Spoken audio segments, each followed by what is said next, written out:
നമസ്കാരം. തൊടിയിലെ ചെടി എന്ന പരിപാടിയിലേക്ക് ഏവർക്കും സ്വാഗതം. ഇന്ന് പരിചയപ്പെടുത്തുന്നത് അടമ്പുവള്ളി എന്ന സസ്യത്തെക്കുറിച്ചാണ്. കൺവോലുവിലേസിയ കുടുംബാംഗത്തിൽപ്പെടുന്ന ഇതിൻ്റെ ശാസ്ത്രീയ നാമം ഇപ്പോമിയ പെസ്കാപ്പറിനെ എന്നാണ്. സംസ്കൃതത്തിൽ ഇതിനെ സാഗരമേഖല എന്നാണ് നാമധേയം ചെയ്യപ്പെട്ടിട്ടുള്ളത്. പേര് പോലെ തന്നെ സമുദ്രപ്രദേശങ്ങളിലാണ് ഇത് കൂടുതലായി കാണപ്പെടുന്നത്. പ്രമേഹ ചികിത്സയിലാണ് ഈ അടമ്പുവള്ളി നമ്മൾ ഉപയോഗിച്ചു വരാറുള്ളത്. 100 അടിയോളം വിസ്തീർണത്തിൽ ഇത് പടർന്നു പിടിക്കുകയാണ് പതിവ്. സമുദ്രതീരങ്ങളിലും നദീതീരങ്ങളിലും ആണിത് കൂടുതലായി കാണപ്പെടാറുള്ളത്. ഉപ്പുരസം ഇതിൻ്റെ വളർച്ചയെ തീരെ ബാധിക്കാറില്ല. ഇതൊരു മണൽബന്ധക സസ്യമാണ്. 10 അടിയോളം നീളത്തിലും 2 ഇഞ്ച് വ്യാസത്തോളം വരുന്നതുമാണ് ഇതിൻ്റെ വേരുകൾ. വളരെ ബലമുള്ള വേരുകളാണ് ഈ അടമ്പുവള്ളിക്കുള്ളത്. ഇതിൻ്റെ തണ്ട് തീരെ ബലം കുറവും വളയ്ക്കാൻ സാധിക്കുന്നതുമാണ്. ആടിൻ്റെ കുളമ്പിൻ്റെ ആകൃതിയാണ് ഇതിൻ്റെ ഇലകൾക്കുള്ളത്. ഒരു നിത്യഹരിത സസ്യമാണിത്. അതുപോലെ ഇതിൻ്റെ പൂക്കൾക്ക് കോളാമ്പിയുടെ ആകൃതിയാണുള്ളത്. പർപ്പിൾ നിറത്തിലാണ് ഇത് കാണാറുള്ളത്.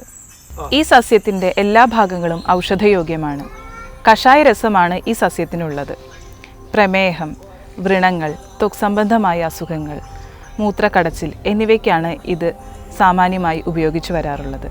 ഇതിൻ്റെ കൂടുതൽ ഔഷധ പ്രയോഗങ്ങളെക്കുറിച്ച് ഡോക്ടർ CM ശ്രീകൃഷ്ണൻ വിശദീകരിക്കുന്നതാണ്.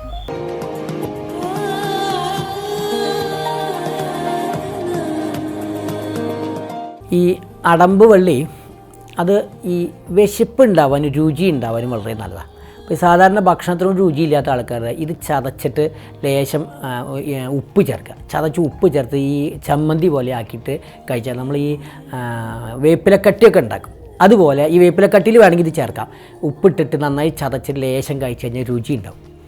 പിന്നെ ഈ മൂത്രം പോകുന്നത് കുറയുന്ന ആൾക്കാർ, കാലിൽ നീരൊക്കെ ഉണ്ടെങ്കിൽ ഇത് സമൂലം എടുത്തിട്ട് കഷായം വെച്ചിട്ട് കഴിച്ച് 2 നേരം കഴിച്ചാൽ മൂത്രം നല്ലോണം ഒഴുകി പോവും. അത് നീരിനെ കുറയ്ക്കുകയും ചെയ്യും. പിന്നെ ഇത് തന്നെ ഈ കഷായം വെച്ചിട്ട് ഈ കാലിൻ്റെ അടിയിലുണ്ടാകുന്ന ഈ വ്രണങ്ങൾ, ഈ മണ്ണിൽ നിന്നൊക്കെ ഉണ്ടാകുന്ന ഈ അലർജിയൊക്കെ ഉണ്ടാകുന്ന വ്രണങ്ങൾ മാറാൻ ഇതിട്ടിങ്ങനെ ധാര ചെയ്ത് കഴിഞ്ഞാൽ ഒരു 10 മിനിറ്റ് ഇങ്ങനെ ധാര ചെയ്ത് കഴിഞ്ഞാൽ ആ വ്രണങ്ങൾ ഉണങ്ങാനും നല്ലതാണ്.